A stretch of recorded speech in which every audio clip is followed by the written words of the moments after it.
Welcome to Bhagavad Gita this evening. My respects, my obeisances to our participants, those eager to learn the wisdom of Bhagavad Gita. So we have Nali, Jai Krishna, welcome, both of you from the Caribbean, Jai Krishna in the Dominican Republic, and Nali in Puerto Rico. So Krishna. wonderful. Welcome, welcome, welcome. Thank you so much for giving me your association this evening. And we're going to begin with Bhagavad Gita, chapter 4, text 20. So this is Bhagavad Gita, chapter 4, text 20. Now, we've been talking extensively about karma. And the previous verses, we're talking about the different stages or tiers of karma. We have the karma, which means basically good actions, actions that produce good reactions. And we have vikarma, which means bad actions, basically actions that have bad reactions. And then really what we're getting into now, which is really very, very important, is akarma. So karma, good actions, good reactions. Vikarma, bad actions, bad reactions. Akarma means that you act, but your actions have no karma or no reactions in this material world. They're basically spiritual actions or actions that are seen as an offering to the Supreme Lord and therefore do not incur any kinds of reactions. When we're in this material world, there's two sets of laws that we can be under. The first is universal laws. The first universal law or series of laws is the law of karma. And this law, the action that we do, that is connected. Then there's a second set of laws, which are the laws of transcendence.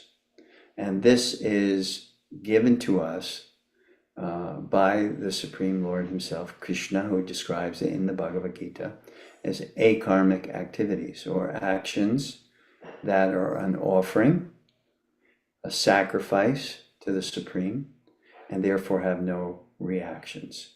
So it's a matter of choice. That's the wonder of devotional service or bhakti yoga. It's making a choice to act in relationship to the Supreme, seeing one's actions as an offering, as a sacrifice to the Supreme. When we make that decision and we follow the principles or the tenets of bhakti yoga, then we're under Krishna's guidance, and what happens to us in this world is governed by Krishna. Otherwise, we're governed by the laws of karma. That's the verse that I've quoted quite often in this class, especially in relationship to karma. Jagnartat karmano nyatra. That means actions which are offered to the Supreme Lord. So they have no reactions, no bondage. Loko yam karma bandhana. And if we're acting under the laws of the material energy, the laws of karma, then our actions bind us, which means we get reactions. So let's begin with text 20 here. And I always like to start at least the beginning of the class with some Sanskrit to put us in the mood of Bhagavad Gita, where Krishna is himself speaking to Arjuna. So text 20, chapter 4. This reads as follows. Tyaktva karma pala sangam nitya tripto nirashraya karman yabhi pravritto pi naiva kinchit karoti saha.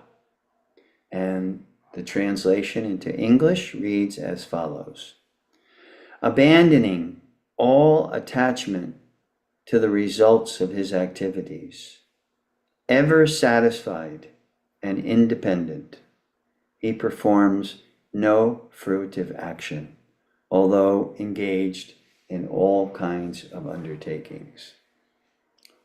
So, abandoning all attachment to the results of his activities. This is a concept that is extensively spoken about in the Bhagavad Gita by Lord Krishna.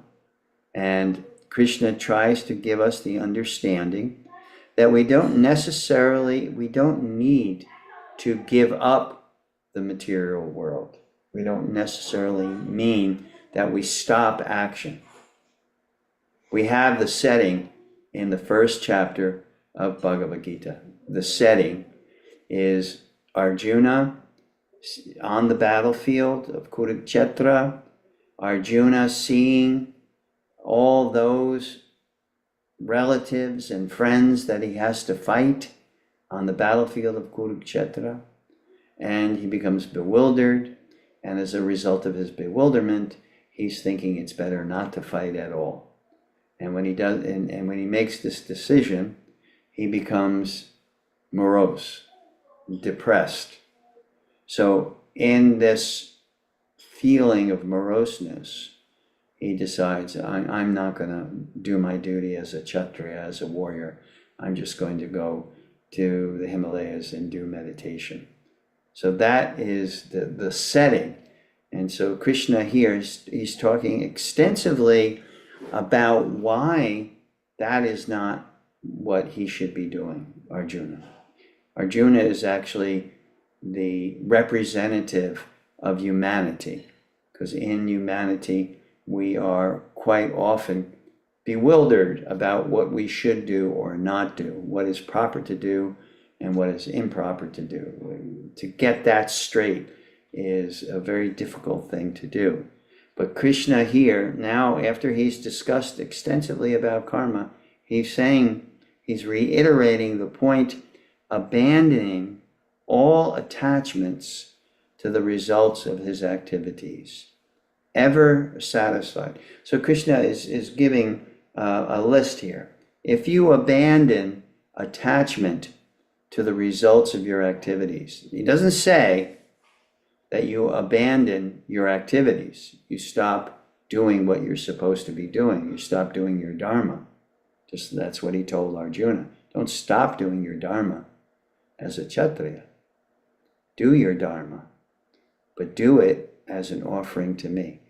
So this can lead to the mentality of not doing what you're doing so you get the results and you enjoy the fruits of your results. Krishna says, no, that's not the proper mentality. The proper mentality is you do your dharma, you do your duty, you act, and you see all action as an offering to the Supreme. So when you do that, then you become satisfied. Why? The word that Krishna uses here is nirashaya. You need shelter. Every living entity needs shelter. The baby coming out of the womb needs the shelter of his mother and his father. As we grow older, we're still dependent on the shelter of our parents. Then we get into older age, we have teachers that we take shelter of. So everyone is dependent. Everyone is in need of shelter. So Krishna uses that word here, nirashaya, without any shelter. Then one is lost. One becomes lost without any shelter. So abandoning all attachment to the results of his activities will lead to being satisfied and independent. Quite often people misunderstand what independence really means. That means, from most people's understanding, independence means doing what you want to do when you want to do it, right?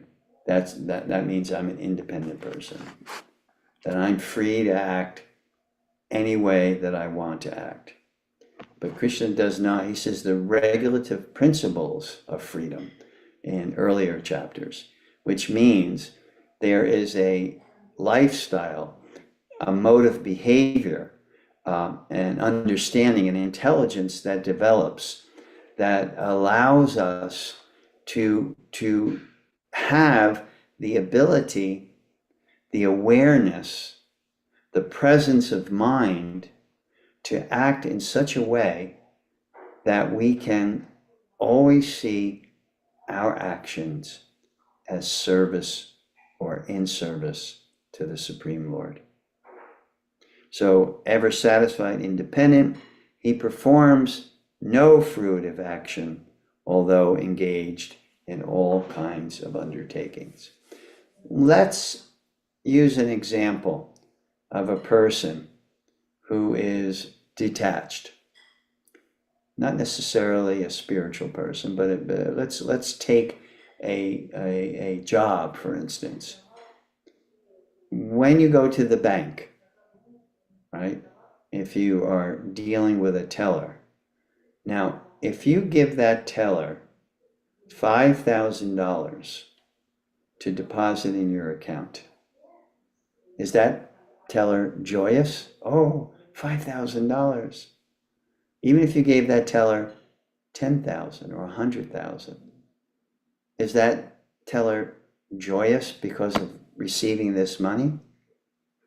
No, the teller's detached. It's not seeing the money as their money, right? It's seeing the money as someone else's money that is being dealt with properly. And if you were to come, let's say you want to buy a house. So you go to the bank and let's say you need 10% of the cost of the house. Let's say the house is $620,000. So you need to put down a 10% deposit in order to get your mortgage. So you withdraw $62,000.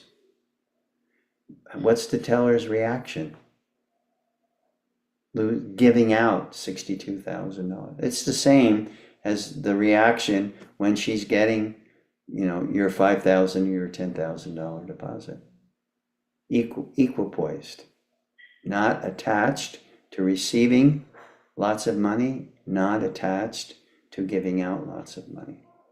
So that is the kind of mentality we have to develop. Krishna is asking us to develop. And when he talks about detachment, when he talks about detachment to the fruits of your results, you're not doing, in that mindset, you're not working to get results that is meant for your own personal gratification.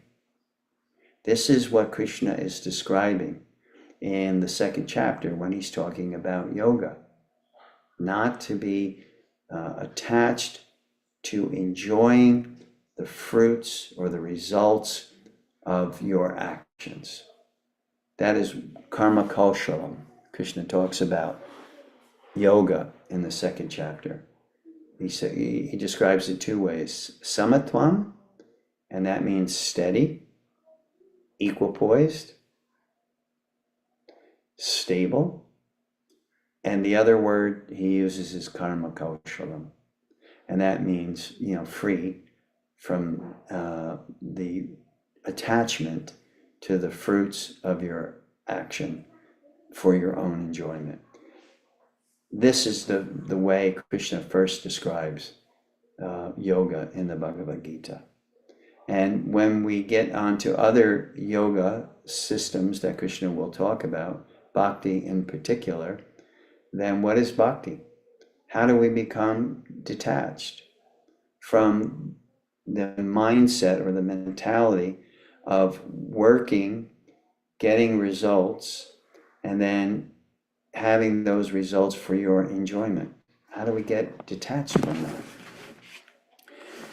In bhakti, we see everything as an offering to God, to the Supreme Lord. Everything. Everything we eat. There's a verse in Bhagavad Gita where Krishna says, all that you do, all that you offer, all that you give away in charity, all austerities that you may perform, all of these things just do for me.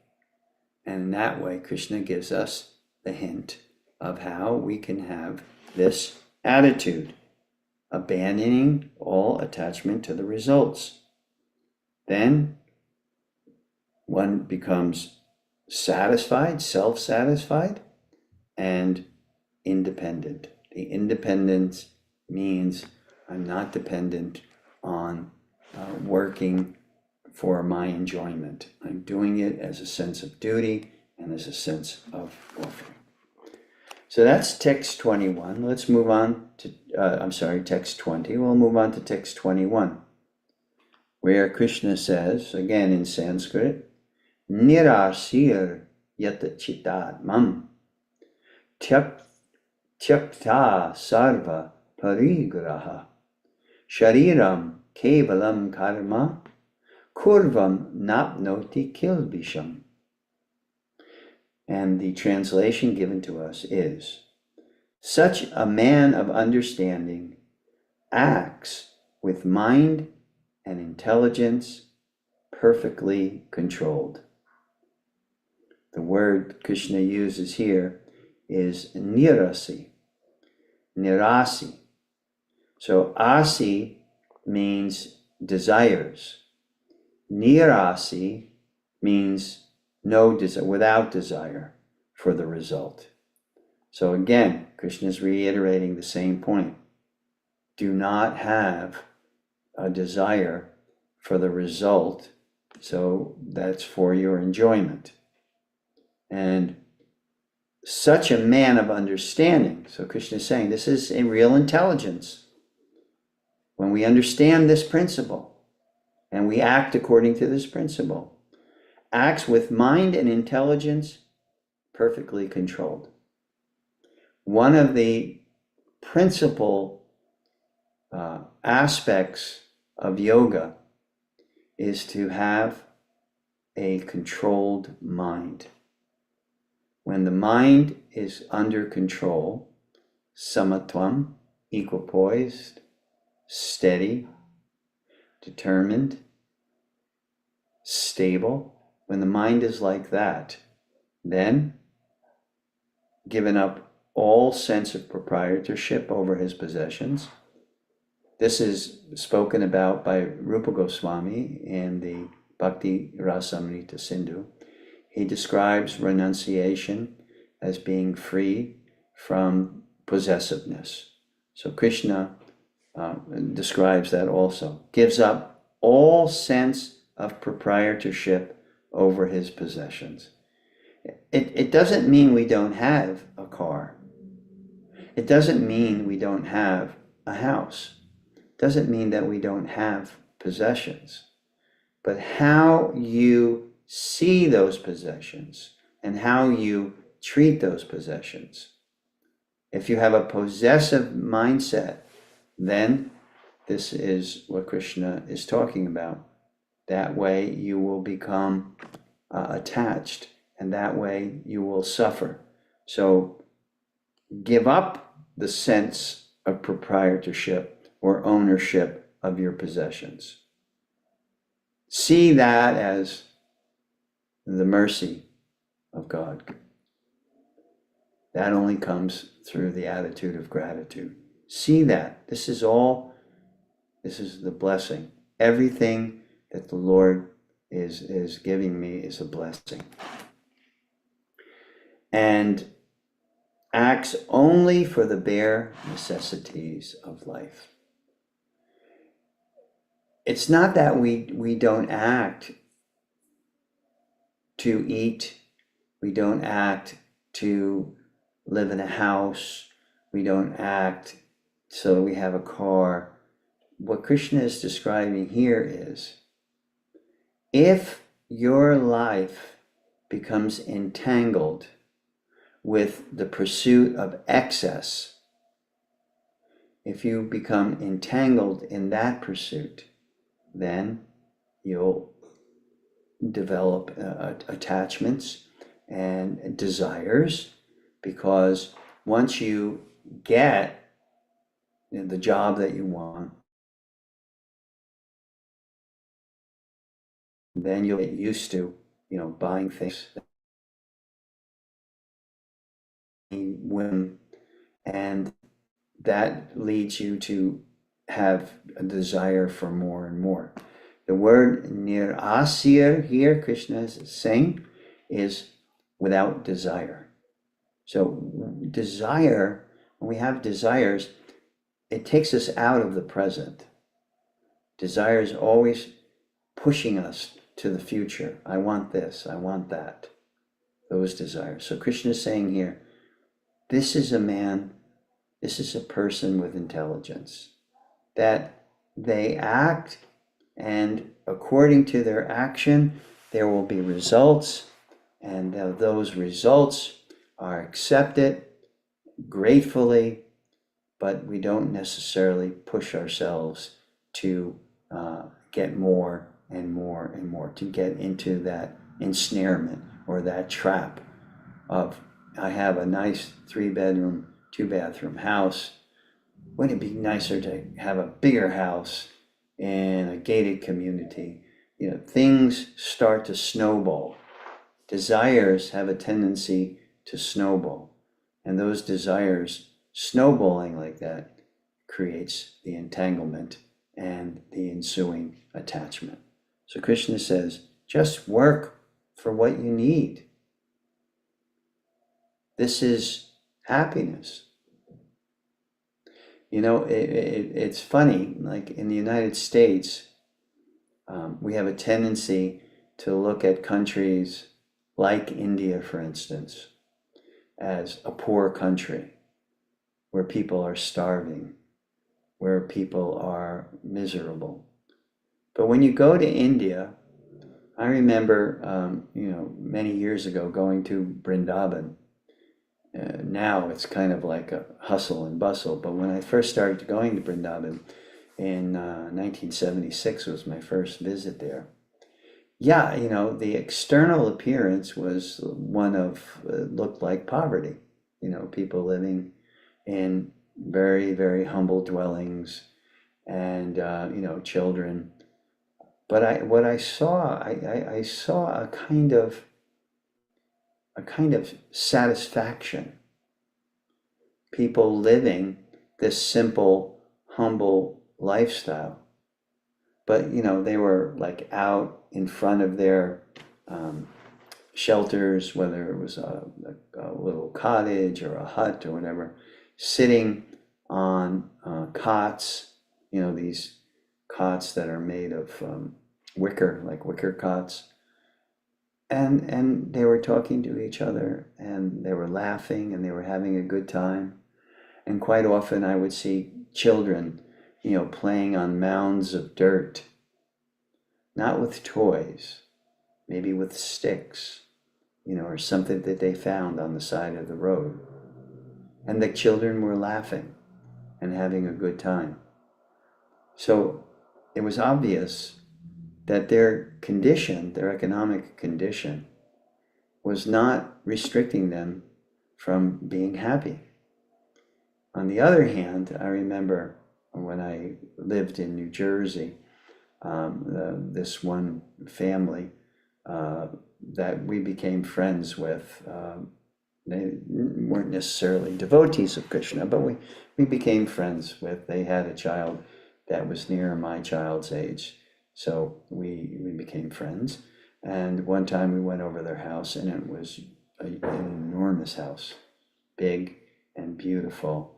And in the basement, they had a big fixed up basement, and the whole basement was filled with toys for their son. So you would think if quantity of something, quantity of toys, quantity of money, quantity of this or that was that which will cause us to be happy, then you would think that this boy would be ecstatic. Every single toy that he probably ever wanted and beyond that was in that basement. But he was no happier than my son. At that time, we lived a very humble, simple life, and my son just had a few toys that were either given to him by us, the parents, or relatives. He didn't have much, but it wasn't that there was a radical difference in happiness because this one boy, his young friend, had every toy imaginable to him. So it's the same thing. Krishna is trying to let us know and have us understand that living a lifestyle which generates peace rather than it generates anxiety or stress. That is the perfect environment to live in. And it gives us the facility to live in such a way that we can practice our spiritual life. We can practice our bhakti. We can do our chanting. We can relate to other people in a very wonderful way, a cordial way, a loving way, a way filled with a heart of gratitude and friendship and respect. These are the kinds of things that if we develop in our heart will bring us satisfaction and bring us happiness. Gratitude for all that the Lord has given us. Friendship. Friendship is a quality of the soul. So to appreciate the friendship, the friends that we have, and to show them respect, because of the interaction that we have, which builds friendship and builds love and loving exchanges. Rupa Goswami talks about the 6 loving exchanges amongst devotees. And those 6 loving exchanges is, to receive gifts from your friend and to give gifts. To offer your friend prasadam, food which has been offered to the Supreme Lord, and to receive that in exchange, to give. So in this way, we're giving and we're receiving and we're cultivating, the loving relationship. And one of the biggest components of loving relationship with friends and developing that friendship is to be able to have someone that you can reveal your mind to. You can speak to them in confidence. And also to be available for them and to have their confidence in you where they can reveal their minds to you. These 6 aspects of exchange, called loving exchange, and cultivates a very significant, profound, loving relationship between, people who are friends. There's different levels of friendship also. There's very intimate friendship. There is peripheral friendship. There's different levels of friendship that are there. But when we're cultivating a deep and meaningful relationship with another person on a friend level, that captures the heart. And that is what is practiced in the system of Bhakti Yoga. So let's move on to text 22. And here Krishna says, "He who is satisfied with gain which comes of its own accord who is free from duality and does not envy, who is steady in both success and failure, is never entangled, although performing actions. Okay, so let's go by these points one by one. Who is satisfied with gain which comes of its own accord. That means you do your duty, you do your work, and the end result of doing your dharma is there will be gain. There will be some response to that action. And to whatever degree you receive the gain coming from that action, you're satisfied. So he who is satisfied with gain which comes of its own accord, who is free from duality and does not envy. What does duality mean? It means, Krishna says in the second chapter of the Bhagavad Gita, tolerate dualities. Matra sparshas tukontiya, sitoshna sukadukada, agama paino nitya, tam titikshashva bharata.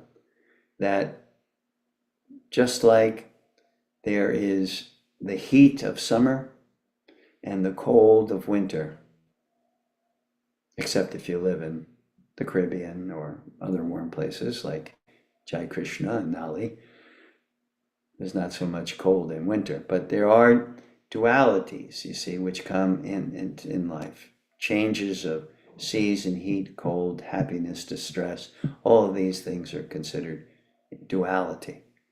So Krishna there, he says, if you develop the ability to tolerate duality, then that tolerance will help you to cultivate a mindset, to develop a mindset that will be conducive for liberation, to actually advance in spiritual life, and does not envy.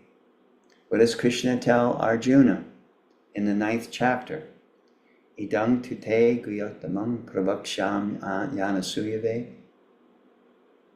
That because, Arjuna, you are not envious, you are not an envious person, then you are able to develop an awareness of me and be a recipient of knowledge of me, meaning Krishna, meaning the Supreme Lord. Because of that mindset, you're not envious. You don't want to be God. You don't want to be the supreme controller, but you recognize God as Ishvara, the divine supreme controller. And by that recognition, peace comes. Krishna also says that in the Gita. And Prabhupada used this when the devotees went to a protest of the Vietnam War. This was in the 60s. It was at United Nations. There was a massive protest there. The devotees went there. And Prabhupada had the devotees make up a flyer, like a little brochure. And the title of the brochure was The Peace Formula. So the peace formula that Prabhupada put in that little brochure was a verse from the Bhagavad Gita, because Krishna, in that particular verse, says this is how you are able to develop peace. And what was that? Bhoktaram jagnatapasam. That if you recognize that all activities are as an offering, as Krishna has said in this chapter, in the 4th chapter, that all activities are meant to be offered to the Supreme as sacrifice, in that sacrifice. Sarva Loka Maheshwaram, freedom from possessiveness. In other words, everything in this universe is the Supreme's. Ishavasyam idam sarvam atkincha jagatyam jagat tena tyaktena bunjita magriha kashyasvidhanam. That's in the Sri Upanishad. It says that if we see everything as the Supreme Lord's, then what is going on? Then that offering, that mindset of seeing everything belonging to the Supreme brings us peace, brings us happiness. And if we don't see that way, then we are considered a thief in the eyes of the Lord, and then we suffer as a result. So the peace formula, again, everything, all action as an offering. Second point, everything is owned by the Supreme. And we, again, this is a reason that we are offering. And the third point, suridam sarva bhutanam, that suridam, the best friend that one can have in all circumstances, is the Lord, because he's always there in our hearts as Supersoul, as Paramatma. Who else can do that? Who else can always be with you in all circumstances, even at the time of death and beyond? That's why Krishna says, I'm your best friend.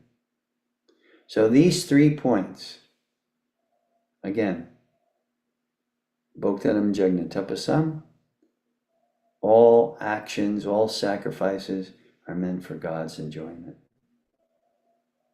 Sarvaloka Maheshwaram, everything is meant as an offering for the Lord.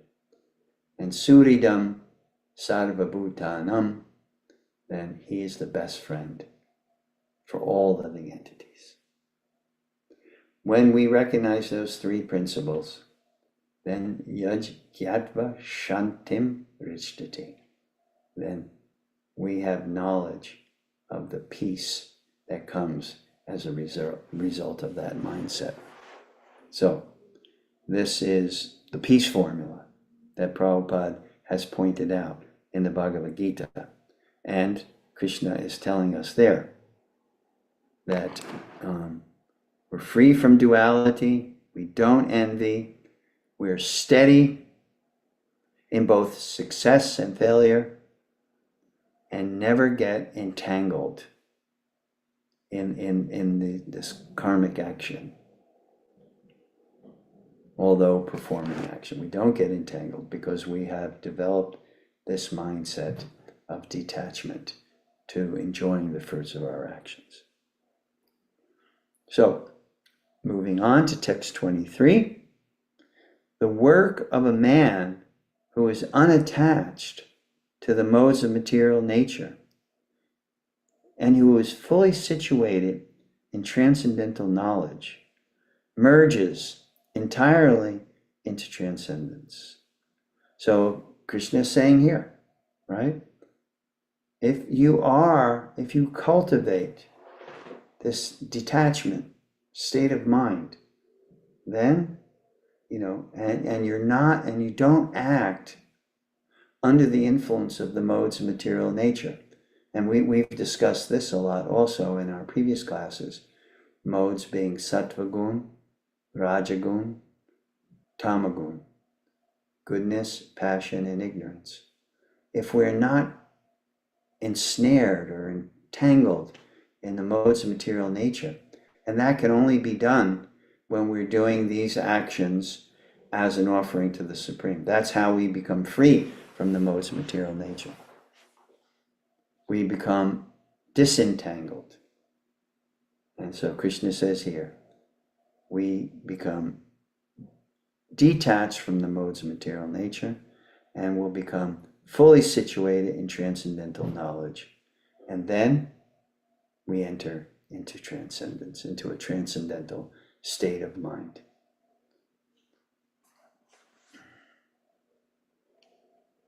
So Krishna is leading us up to the point so that we understand, so we know that the performance of bhakti yoga is that kind of action which helps us cultivate this detached mindset, helps us to free ourselves from the entanglement of the modes of material nature, and thus become situated in transcendence.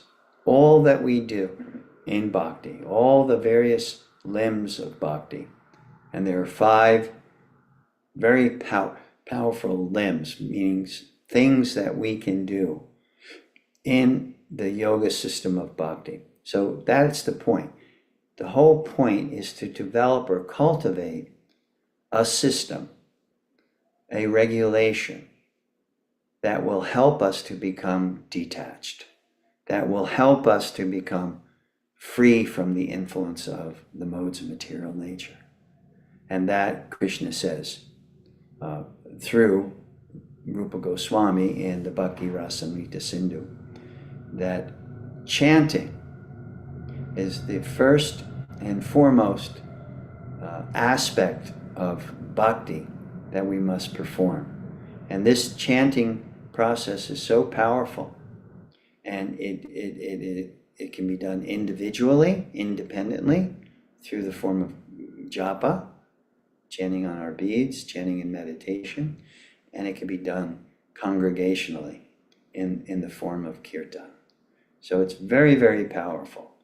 Chaitanya Mahaprabhu in his Shikshashtakam prayers, he tells us, in the first prayer, Chaito Darpanam Marjanam Bhava Maha Devagni Nirvapanam, that what does chanting do? Chanting cleanses the mirror of the mind. If you have a mirror, when you go into the shower and you turn the hot water on in your bathroom, and then you're showering very nicely and you're in there for 15 minutes in a hot shower, and then you come out of there and you go to look in the mirror and the mirror is covered, right? It's covered with fog. You can't see anything. So what is Krishna saying? When we are in the material world performing karmic actions, getting karmic reactions, and becoming attached to desires, etc., it creates a fog. So the mirror of the mind, we cannot see clearly who we actually are. We cannot understand the science of identity that Krishna talks about in the 2nd chapter of Bhagavad Gita, where he's telling Arjuna that you're not the body, you're a soul, you're an eternal soul, an individual soul, and then you are a soul that's encased in material elements. And while the elements go through its change, you, the soul, do not. So Krishna is giving us all of this wisdom about who we actually are, what our identity is. And this wisdom can lead us in the path of transcendence and help us to really be able to focus on our chanting. It'll cleanse the mirror of the mind, and therefore we'll see our reflection as it is.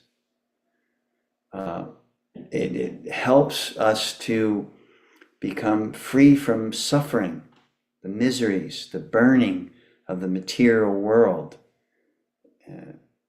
Chanting helps us to do that. It helps us to have knowledge about the nature of the soul being eternal, the soul being blissful, the soul being fully knowledgeable, fully cognizant. The soul, that is the identity of the soul. And we can see, why are we unhappy when we're in this material world? Because we're not recognizing our identity. Krishna has given us the science of identity. And the practice of chanting helps us to reveal who we really are. And then we experience the true nature of the self. which is our eternality, our bliss, our knowledge, our full cognizance, our full awareness of who we are. All this becomes revealed to us. So Chaitanya Mahaprabhu, he gives us this understanding of when we're chanting, all of this can happen. And how can we chant to the utmost of our ability? Trinadapi sunichena, torodapi sahishnuna, amanida manidena, kirtanaya sadahari, kirtana yada, kirtana. That means you can always chant if you are 1, humble, 2, tolerant, 3, you don't do spiritual activities or any activities just to become famous or glorified. And that's 3. And 4 means that you are kind and respectful to all living entities. Chaitanya Mahaprabhu tells us when we chant in that state of mind, humble, tolerant, freedom from the desire for false ego, false prestige, fame, adoration, distinction, and when we have respect for all living entities. Chaitanya tells us in such a state of mind we can chant constantly, and that chanting affects a transition, a transformation, a cleansing of the mirror of the mind to see our identity, a freedom from misery, the knowledge, transcendental knowledge, happiness, peace, peaceful mind. All of these things come as a result of chanting. So the process which leads us, to this point of transcendence is chanting, as Rupa Goswami tells us. Is sadhu sangha. That means keeping good, spiritually strong association, and that sadhu sangha helps us to understand the principles of knowledge and faith, which are very important in the practice of bhakti yoga. So that's all there. Let us continue. Text 4. A person who is fully absorbed in Krishna consciousness is sure to attain the spiritual kingdom because of his full contribution to spiritual activities in which the consummation is absolute and that which is offered is of the same spiritual sense. So we're doing everything as Krishna previously said. Principles of bhakti we're following, we're chanting, we're maintaining association with spiritually advanced people, devotees. We are studying sacred texts, which is full of transcendental wisdom, which helps us to see, beyond the illusion. And when we see beyond the illusion, then we are. So, chanting, sadhanga, sacred text, study of sacred text, going to places which have spiritual merit.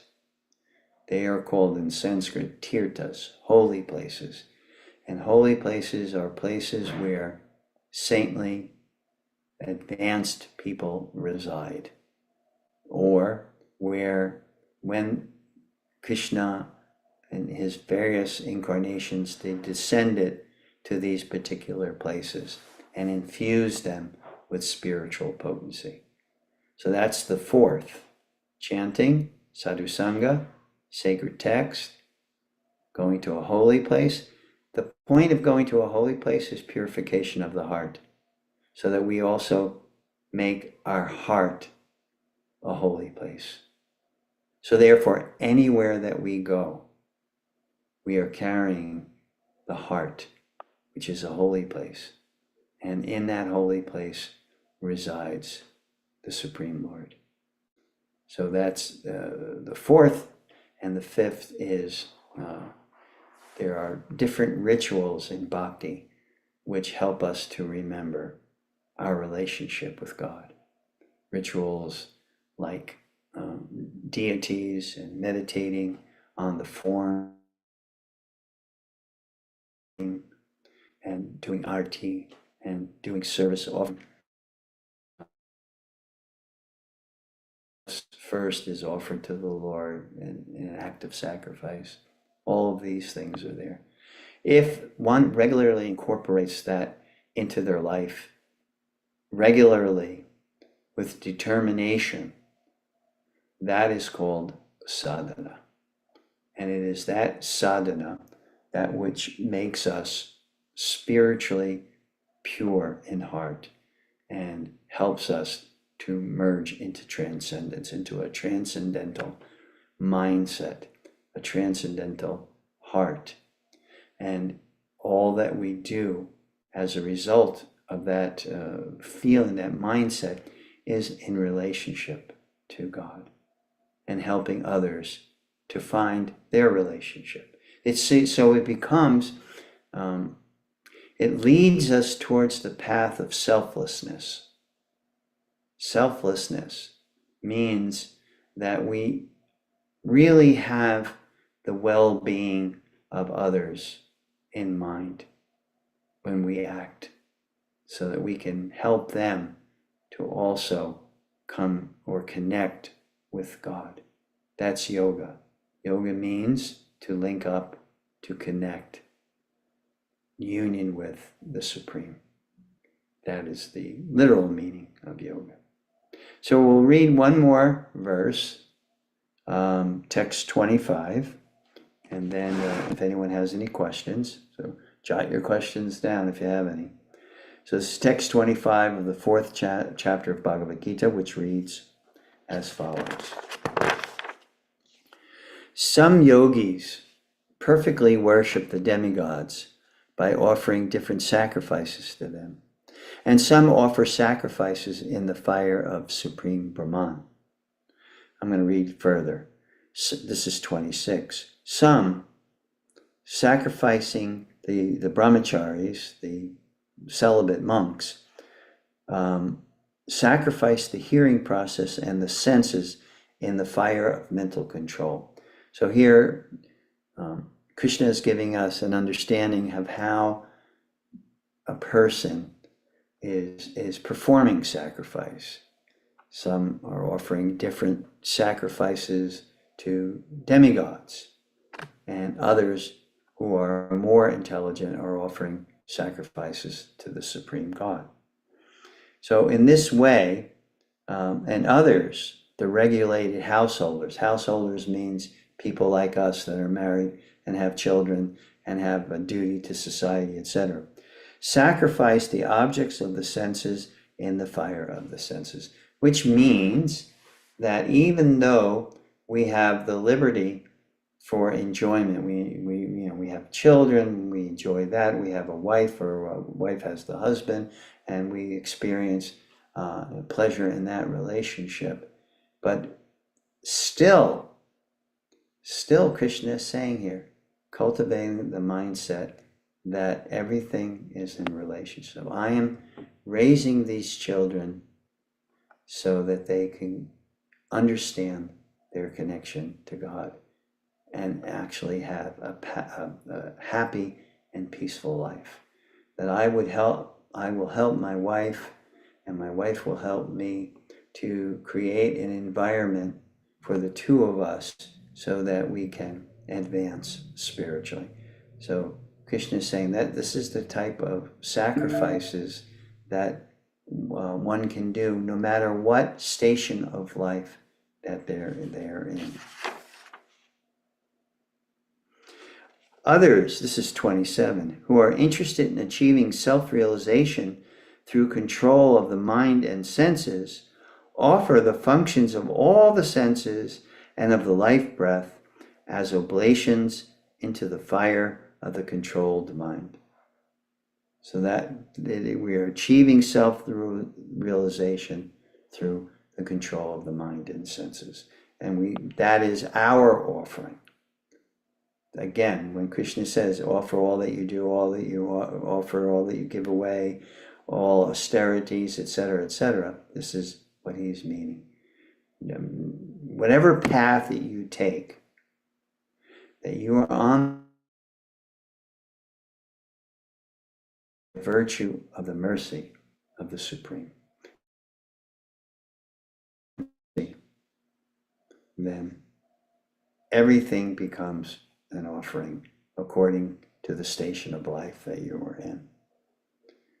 Having accepted, this is 28, having accepted strict vows, some become enlightened by sacrificing their possessions, and others by performing severe austerities, by practicing the yoga of eightfold mysticism, the Ashtanga yoga, or by studying the Vedas to advance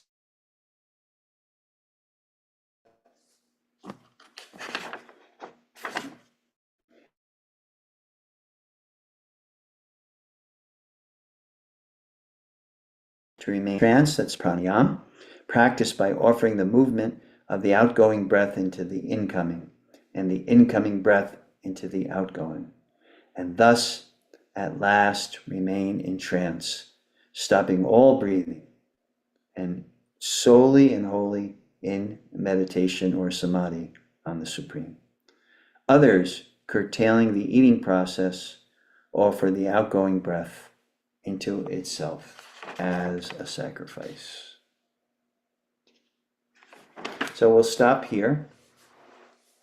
And 7:58, if anyone has any question or comment or observation, I would be happy to hear from you and entertain whatever you have. Anyone? Based on some of the things that we discussed this evening.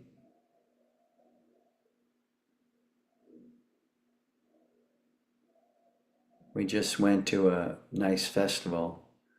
Some of you that are here joining me, where you get a sense of how there can be full absorption, especially in the process of chanting. We went to the Festival of the Holy Name in Alachua, Florida, and for hours upon hours, different devotees chanted and gave, through their heartfelt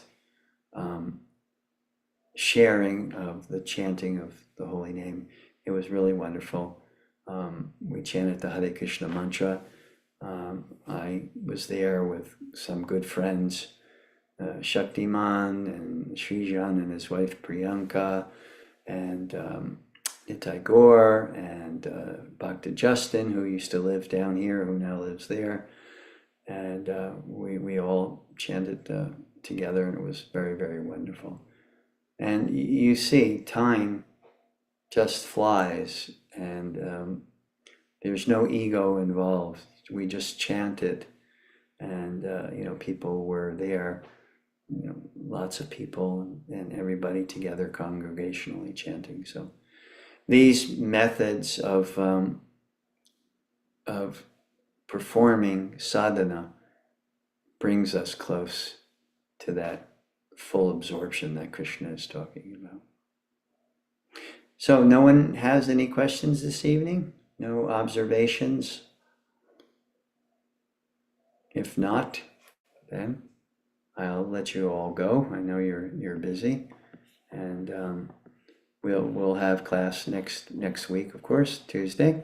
So please join me next Tuesday, which is the 9th, I believe, at 7 o'clock, and we'll go to 8 o'clock, studying the remaining verses in this 4th chapter.